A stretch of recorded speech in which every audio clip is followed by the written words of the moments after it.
So this is question number 11, test number 4. And for this problem, we want to identify if there's any regular singular points.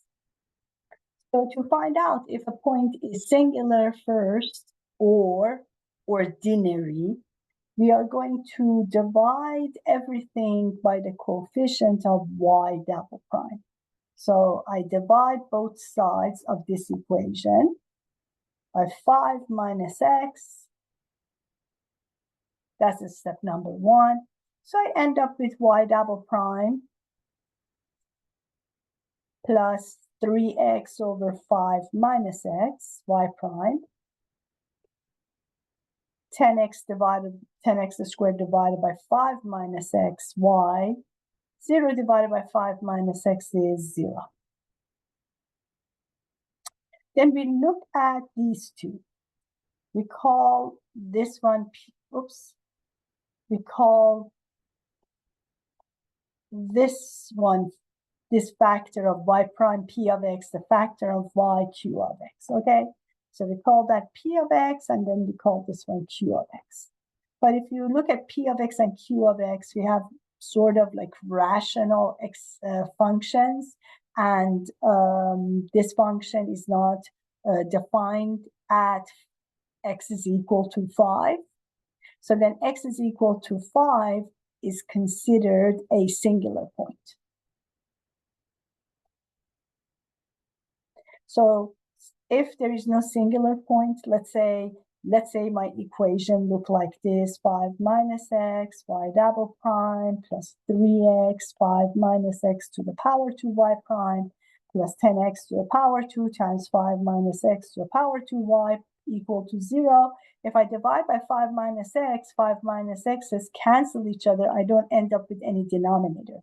But since I end up with a denominator for p of x and q of x, and p of x and q of x are not defined at x is equal to 5, then we say p of x, q of x are not analytic.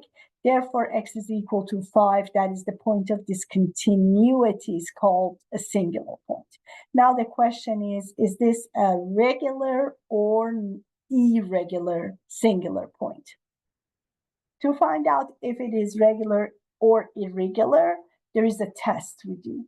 And that test says take the limit for p of x, multiply p of x by x. As x goes to 0, find this limit, and then find the limit of x to the power 2 times q of x. As x goes to 0, find that limit. If the limit is finite, you get some number here, then you say x is a regular.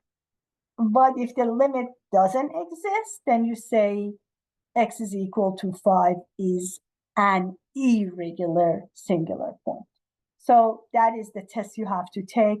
Of course, if you want to do this in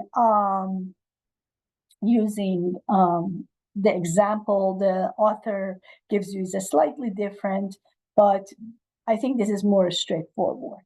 So we are going to find the limit of x times 3x over 5 minus x. And sorry about that, not x, because our denominator here is 5 minus x. So we multiply this 5 minus x by p of x. And p of x is 3 of x over 5 minus x. So whatever this denominator is, whatever the polynomial that causes the discontinuity, in this case is a polynomial, you have to match these two. So I should really call it x minus a p of a, x minus a, like that, as x goes to a. That's what I should have used that notation. So anyways,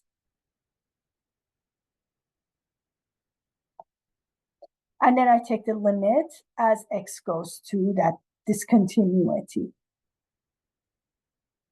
And the same thing here, we want to find the limit of 5 minus x to the power 2 times 10x to the power 2 over 5 minus x as x gets close to 5.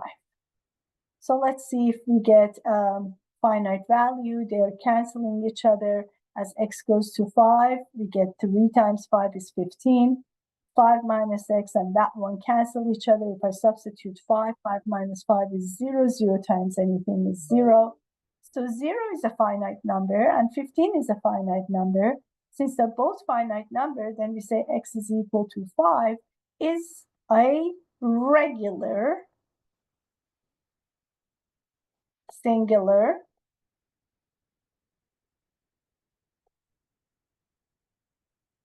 point. And that's what you have to answer.